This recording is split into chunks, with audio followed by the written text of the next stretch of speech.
자, 여러분 안녕하세요, 창량팀입니다. 오늘은 EQS SUV를 가지고 왔습니다. 벤츠에서 나오는 풀사이즈 플래그십 전기 SUV죠. 그래서 이 차의 정확한 트림명은 EQS SUV 450 포매팅 모델입니다. 자, 일단 이 차를 리뷰하기 전에 좀 말씀드리고 싶은 게, 작년부터 올해의 전기차 시장 트렌드를 좀 보고 있으면은 이제서야 제조사들이 전기차 라인업에 있어서 풀 라인업을 좀 구축을 하고 있는 것 같아요. 불과 한 4년 전만 해도 이런 풀사이즈 전기 SUV를 찾아볼 수가 없었죠. 근데 이제서야 전기차 전용 플랫폼도 나오고 배터리 효율도 좀 좋아지고 그러다 보니까 이런 무게가 무거운 풀사이즈 SUV도 전기차로 나오는 건데, 기아차 같은 경우에도 올해 EV9이 나왔고, BMW 같은 경우에도 iX가 출시가 됐었고, Q8 e-tron 같은 것도 나온다고 하고 있죠 지금. 그래서 솔직히 제가 전기차 리뷰를 그렇게 많이 해본 거는 아니지만, 이런 풀사이즈 SUV는 더더욱 그렇게 많이 타보고 그러지는 못했거든요. 그래서 제가 이런 차를 탈 때마다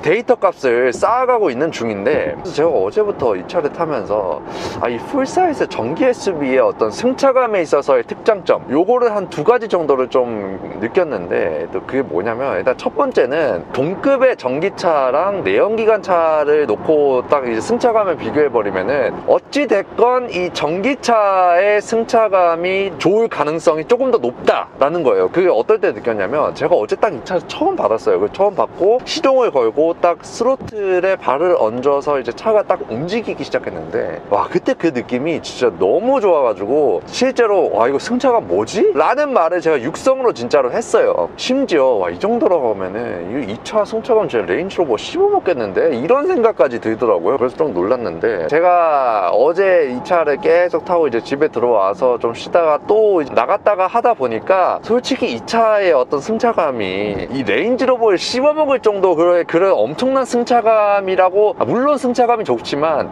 레인지로버를 씹어먹을 만큼 승차감은 절대 아니긴 하죠. 근데 제가 그런 느낌을 느낀 이유에 대해서 좀 생각을 해보자면, 일단 이 차가 전기차잖아요. 그러다 보니까 전기차만이 줄 수 있는 이 스로틀을 밟았을 때 정말 이 고요함, 그리고 스르륵 나가는 이런 저속 주행감, 이거는 진짜 고급스럽고 안락한 그런 내연기관이 와도 이 파워트레인에서 오는 이 전기차 특유의 고급스러운 느낌을 절대 따라 할 수가 없는 거는 사실이에요. 그렇다 보니까 그런 느낌을 느낀 것 같고, 그리고 이 전기차다 보니까 무겁잖아요. 이 차가 2.8톤이란 말이에요. 레인지로버가 한 2.6톤 정도 되고, 그렇다 보니까 이 모든 움직임에서 느껴지는 이 묵직하고 고급스러운 그런 주행 느낌 자체가 저로 하여금 약간의 그런 착각을 불러일으켰었던 것 같은데, 근데 그럼에도 불구하고 제가 이런 전기차만의 고유의 이런 조용하고 묵직한 이런 전기차만의 주행 느낌 자체를 제가 생소하다고 느낄 정도로, 제가 전기차를 안 타본 것도 아니고 이 차를 딱 처음 느끼는 그 감정이 그 정도의 임팩트를 주면서 저한테 들어올 정도면은, 꽤나 이 차의 어떤 이 저속 승차감 자체가 굉장히 좋다라는 걸 의미한다고 저는 생각을 하거든요. 그래서 그런 측면에서 이 전기차는 내연기관차보다 승차감이 좋을 가능성이 더 높다, 그렇다고 제가 말씀을 드리는 겁니다.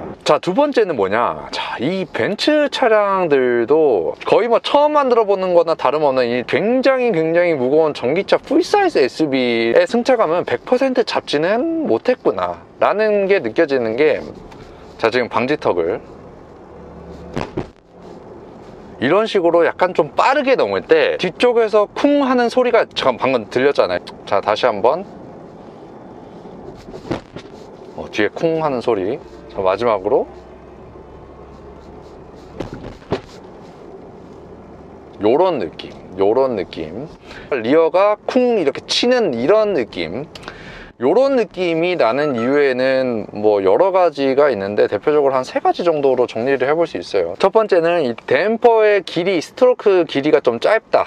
그래가지고 댐퍼의 이동 범위가 짧다 보니까 상하체의 움직임을 받아줄 수 있는 범위가 짧은 경우. 두 번째는 댐퍼의 감쇄력 자체가 너무 부드러워가지고 너무 쉽게 범핑과 리범핑이 되다 보니까, 리범핑이 될 때도 너무 쉽게 팡 이렇게 치다 보니까 거기서 나는 소리. 그리고 세 번째는 차체와 서브프레임 연결해주는 그 하드 포인트가 약간 약하게 체결되어 있다 라는 건데, 제가 봤을 때 이 차에 이런 소리가 나는 이유는 이 차의 댐퍼가 벤츠답게 굉장히 부드럽거든요. 그러다 보니까 쉽게 범핑과 리범핑을 하다 보니까 댐퍼가 펴질 때 이 차가 떨어지기도 전에 먼저 이 댐퍼가 이제 펴지다 보니까 약간 그 쿵 소리가 나는 거랑 동시에, 거기에 더해서 이 차의 무게가 굉장히 무겁잖아요. 그게 어떤 효과를 주냐면, 이런 차의 무게가 굉장히 무거워버리면은 하체 댐퍼나 스프링의 세팅의 변화에 따라서 승차감 변화가 굉장히 크게 일어날 수밖에 없어요. 왜냐하면 무게가 무겁다는 거는 그만큼 관성 수치가 굉장히 높다라는 걸 의미하거든요. 관성 수치가 높으면은 어떤 차의 미세한 움직임이 일어나도 그 움직임을 계속 유지시켜 주려는 그 성질이 강하다는 거잖아요. 그 말인즉슨 댐퍼를 조금만 더 풀어버리면은 거기에 따라 상하 움직임을 더 허용해주는 범위가 더 커진다는 거를 의미하잖아요.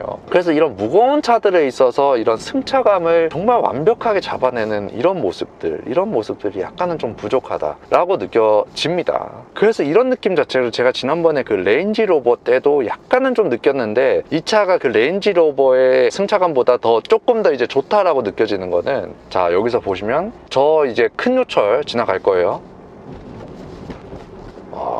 자, 지금도 여기거든요. 제가 지난번에 그 레인지로버로 저 두 구간을 똑같이 지나갈 때 어떻게 말씀드렸냐면, 이런 방금 이런 요철들, 요철들, 여기까지. 약간 상하체의 일체성이 약간 좀 떨어지는 것 같다. 하체 진동이 빨리 사라지는 건 맞는데 상체로 진동이 올라와서 캐빈석을 한번 딱 훑고 지나가는 것 같다, 이렇게 제가 말씀을 드렸었어요. 근데 이 차는 그런 느낌은 안 나요. 이게 그럴 수밖에 없는 게, 그 레인지로버 자체는 전기차는 아니잖아요. 근데 무게가 2.6톤이란 말이에요. 그 무게가 이제 어디서 왔냐, 상체가 굉장히 무거운 데서도 왔을 거란 말이에요. 상체가 무거워버리면 아무리 하드 포인트를 넓게 잡고 하려고 해도 그 상체의 무게를 감당할 수가 없어가지고 이 상체랑 하체랑 따로 놓는 상하체의 일체성이 떨어지는 그런 느낌이 들 수밖에 없어요. 근데 이 차 같은 경우는 전기차잖아요. 그래서 대다수의 무거운 무게가 이 밑에 깔려있는 배터리에서 오다 보니까 상체는 상대적으로 가벼울 수밖에 없단 말이에요. 그렇다 보니까 이런 무거운 차임에도 불구하고 실제적으로 하드 포인트에 가해지는 무게 자체는 레인지로버보다 크지는 않다는 거예요. 그렇기 때문에 이런 심한 요철을 지나가도 상체가 무거운 레인지로버에서 느낀 그런 느낌 자체는 들지는 않는다라는 거예요. 자, 여기까지 보시고 EQS SUV 관심 있으신 분들은 벤츠 분당 정자전 시장에서 근무하고 계시는 송동혁 부장님께 연락하셔서 차량난TV 보고 왔다고 해주시면 되는데, 현재 벤츠에서 EQ 브랜드에 대해서 꽤나 큰 폭의 프로모션이 들어간다고 해서, 만약 구매하신다고 하시면은 딱 지금이 적기이긴 하고, 이제 송동혁 부장님도 차를 3,000대 넘게 파신 정말 실력자시고 지점장 경력도 있으시기 때문에 차량 관리나 AS에 있어서 큰 걱정 없으실 것 같으니까 관심 있으신 분들은 바로 문의해 보시는 게 좋을 것 같아요. 자, 이 차를 이제 실제로 운행하시는 분들의 어떤 피드백을 들어보면은, 와, 이 차의 어떤 주행감이나 승차감은 정말 좋다 라는 말씀들을 많이 하세요. 제가 그거를 보면서 어떤 생각이 들었냐면, 이 정도 급의 차를 타시는 분들이, 이런 차를 이제 처음 타시는 분들도 있지만 웬만한 그런 이 승차감 좋은 이런 비싼 차들은 한 몇 개는 더 타보셨을 거 아니에요. 근데 그럼에도 불구하고 이 차의 어떤 승차감을 정말 좋다라고 평가를 하는 데는 그만큼의 이유가 있다고 저는 생각을 하거든요. 분명히 어떤 그 차종을 선택을 하는 그 승차감의 기준이 있을 거란 말이에요. 그 미세한 차이가 있단 말이에요. 그런 미세한 차이 때문에 이 차를 사고 다른 차를 안 사고 그런 차이점들이 생긴단 말이에요. 그래서 이런 굉장히 비싼 차들에서는 여러분들의 어떤 취향이나 선호도에 맞는 차를 고르는 게 굉장히 중요하다고 저는 생각을 하는데, 그래서 그런 시선에서 이 차를 좀 평가를 하자면, 일단 이 차의 경쟁차라고 하면은 BMW X7, 뭐 BMW iX, 그리고 포르쉐 카이엔, 뭐 아우디 Q8, 더 나아가서는 뭐 레인지로버까지 저는 볼 수 있다라고 생각을 하는데, 일단 제가 지금 말씀드린 이런 차들의 이 주행감에 있어서의 공통점이 뭐냐면, 이런 잘 뻗어진 도로를 쭉 이렇게 갈 때 정말 차 자체가 너무너무 묵직하고 안정감 있고 도로 위에 쫙 깔려가는 그런 고급스러운 주행 느낌이 들어요. 자, 근데 제가 느낀 게 사람이 진짜 경험을 여러 개를 해야 된다라는 거를 깨달은 게 뭐냐면, 제가 지난번에 레인지로버를 시승을 했잖아요. 근데 그 레인지로버를 타면서 느낀 게, 제가 이때까지 타온 굉장히 묵직한 느낌을 주는 SUV들, 뭐 X7, 뭐 포르쉐 카이엔, 뭐 Q8 이런 차들하고도 레인지로버는 다르더라고요. 근데 이 차가 이런 고속 주행을 할 때 이 레인지로버의 느낌이 좀 나요. 그래서 그 차이점들에 대해서 좀 말씀을 드리면, 일단 레인지로버하고 이 차의 이런 주행감 자체는 어떤 느낌이냐, 이 말 그대로 도로에 딱 묵직하게 달라붙어 가지고 도로의 물살을 가르면서 가는 그런 굉장히 무거운 크루즈선의 선수에 서 있는 그런 느낌을 줘요. 그러니까 차 자체가 아래가 쫙 깔려 가지고 묵직하게 도로를 꾹꾹꾹꾹 누르면서 가는 그런 무거운 주행감, 묵직한 주행감, 이런 느낌을 주거든요. 근데 X5나 X7 그리고 포르쉐 카이엔 이런 차들 같은 경우에는 도로에 들러붙어서 간다는 게 아니고 내가 있는 캐빈석하고 도로하고 약간 분리가 돼 있는 그런 느낌이에요. 그러니까 약간 하늘 위에 떠 있는 그런 자기 부상 열차를 타면서 간다라는 그런 느낌이 드는데, 그래서 그게 뭐가 좋다 나쁘다 이런 게 아니고, 이 차 같은 경우에는 도로 위에 요철을 만나잖아요. 지금처럼 요런 요철을 만날 때 이 요철이 뭐야? 그냥 너 밟고 그냥 깔고 지나갈게, 이런 느낌을 준다면, 그 X5, X7, 포르쉐 카이엔 같은 경우에는 깔고 지나간다라기보다는 위를 지나갈 때 바퀴가 탕 하면서 그냥 튀면서 그냥 위를 그냥 지나가는 것 같아요. 그러니까 다시 한번 이 차나 레인지로버 같은 경우는 내가 차를 딱 타고 있을 때 와, 정말 무겁고 고급스럽고 럭셔리한 어떤 리무진을 타고 가는 듯한 그런 느낌이라면, 반대편에 포르쉐 카이엔이나 X5, X7 같은 경우에는 승차감을 처리하는 데 있어서 정말 기능적으로 정말 좋은 그런 차를 타고 가는 듯한 그런 느낌을 줘요. 자, 근데 제가 한 가지 좀 짚고 넘어가고 싶은 거는 뭐냐면, 이 벤츠 브랜드는 항상 약간 탈 때마다 느끼는 건데, 이 롤을 없애주는 데 있어서 약간은 좀 인색한 모습을 좀 보여주고 있거든요. 사실 이런 거대한 무게가 굉장히 많이 나가는 이런 차들은 댐퍼나 스프링을 굉장히 단단하게 만들어 놓는다라고 해가지고 롤이 절대 없어질 수가 없거든요. 왜냐면 굉장히 무겁다 보니까. 그렇기 때문에 이런 차들에서 롤을 없애주려면 가장 중요한 두 가지가 들어가 있는, 첫 번째는 액티브 롤 스테빌라이저가 들어가 있어야 되고, 두 번째는 이제 후륜 조향이 들어가 있어야 돼요.